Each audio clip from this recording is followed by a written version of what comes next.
Hello friends, welcome to Ramas Yummy Kitchen. இப்போ நம்ம எறா குழம்புக்கு எறா க்ளீன் பண்ணி எடுத்து வச்சுட்டேன். அதுக்கு தேவையான வெங்காயம், தக்காளி, கருவேப்பிலை எடுத்து வச்சுருக்கேன்.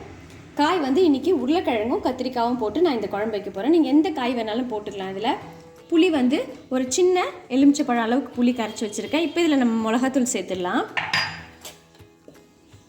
உங்களுக்கு காரத்துக்கு தகுந்த மாதிரி சேர்த்துக்கோங்க.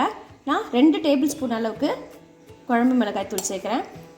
1 டீஸ்பூன் கார மிளகாய்த்தூள். இப்போ உப்பு சேர்த்துடலாம். இந்த மாதிரி நல்லா கரைச்சி வச்சுட்டேன். இப்போ ஃபஸ்ட்டு நம்ம வெங்காயத்தை வதக்கிக்கலாம். இப்போ வானல்ல எண்ணெய் ஊற்றிக்கலாம். 1 ஸ்பூன் அளவுக்கு எண்ணெய் சேர்த்துக்கலாம். இப்போ எண்ணெய் காஞ்சதுக்கப்புறம் கடுகு சேர்த்துக்கலாம். கடுகு நல்லா பொரியும் போது வெந்தயம் ஒரு 1/4 டீஸ்பூன், ஒரு 1/4 டீஸ்பூன் சீரகம், இதெல்லாம் நல்லா பொரிஞ்சு வரும்போது நம்ம கட் பண்ணி வச்ச வெங்காயத்தை சேர்த்துக்கலாம். கடுகு பொரியணும், வெந்தயமும் நல்லா செவக்கணும். அதுக்கப்புறம் தான் நம்ம வெங்காயத்தை சேர்க்கணும். இது கூடவே கருவேப்பிலை எண்ணெயிலே சேர்த்துக்கோங்க. அப்போ தான் குழம்பு வந்து நல்லா டேஸ்ட்டாகவும் வாசனையாகவும் இருக்கும். வெங்காயம் கொஞ்சம் வதங்கட்டும். அதுக்கப்புறமா நம்ம தக்காளி சேர்த்துக்கலாம். இப்போ வெங்காயம் வந்து பாதி அளவுக்கு வதங்கினதுக்கப்புறம் நம்ம கட் பண்ணி வச்ச தக்காளி சேர்த்துக்கலாம்.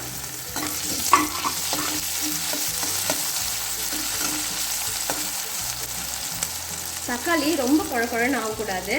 அதனால் அது கூடவே கத்திரிக்காயும் உருளைக்கிழங்கையும் சேர்த்துக்கலாம். வெண்டைக்காய், அவரைக்காய், முருங்கைக்காய் அந்த மாதிரி எல்லா காயும் சேர்த்துக்கலாம். குழம்பு நல்லா டேஸ்ட்டாக இருக்கும். எண்ணெயிலே காயை நல்லா வதக்கிடலாம். எல்லோரும் வந்து எறாவை இப்போ எண்ணெயில் போட்டு வதக்குவாங்க. அது ஒரு விதமான டேஸ்ட்டாக இருக்கும். ஆனால் இப்போ நம்ம வேறு மெத்தடில் செய்கிறோம். அதுவும் இந்த டைத்தில் அதை செஞ்சு பாருங்கள், அவ்வளோ சூப்பராக இருக்கும் குழம்பு. இப்போ காயெல்லாம் கொஞ்சம் ஓரளவுக்கு வதங்கட்டும். இப்போது நம்ம போட்ட காய், தக்காளி எல்லாம் ஓரளவுக்கு நல்லா வதங்கினதுக்கப்புறமா நம்ம புளியும் மிளகாத்தூளும் கரைச்சி வச்சதை இதில் சேர்த்துக்கலாம்.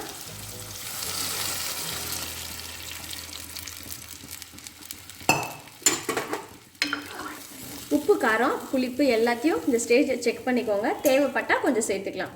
இப்போது இது ஒரு கொதி வந்ததுக்கப்புறமா தான் நம்ம எறாவை சேர்க்க போகிறோம். இப்போ இது ஒரு கொதி வரட்டும். இப்போ குழம்பு நல்லா கொதிக்குது. இப்போ நல்லா கழுவி வச்ச நம்ம எறாவை இதில் சேர்த்துக்கலாம். இந்த மாதிரி எறாவை வந்து கடைசியாக சேர்த்து பாருங்கள், சூப்பராக இருக்கும். உங்களுக்கு எறா ரொம்ப நேரம் வெந்துச்சுன்னா ஒரு மாதிரி ரப்பர் ஆகிடும். அதே சமயம் இதோட ஸ்மெல்லும் வந்து இதை மாதிரி சேர்த்து பாருங்கள், சூப்பராக இருக்கும். இப்போ இதை கலந்து விட்டுடலாம்.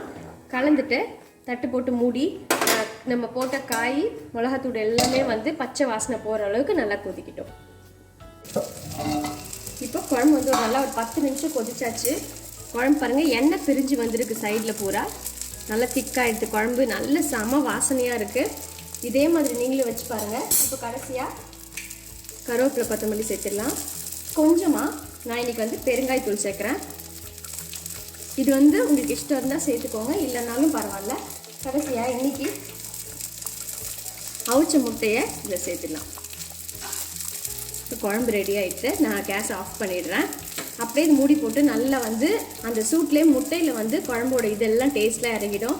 ஸோ சுட சுட எறா குழம்பும் முட்டையும் வச்சு சாப்பிட்டிங்கன்னா அவ்வளோ சூப்பராக இருக்கும். கண்டிப்பாக இதே மாதிரி நீங்களும் ட்ரை பண்ணுங்கள். எப்படி இருக்குன்னு சொல்லுங்கள்.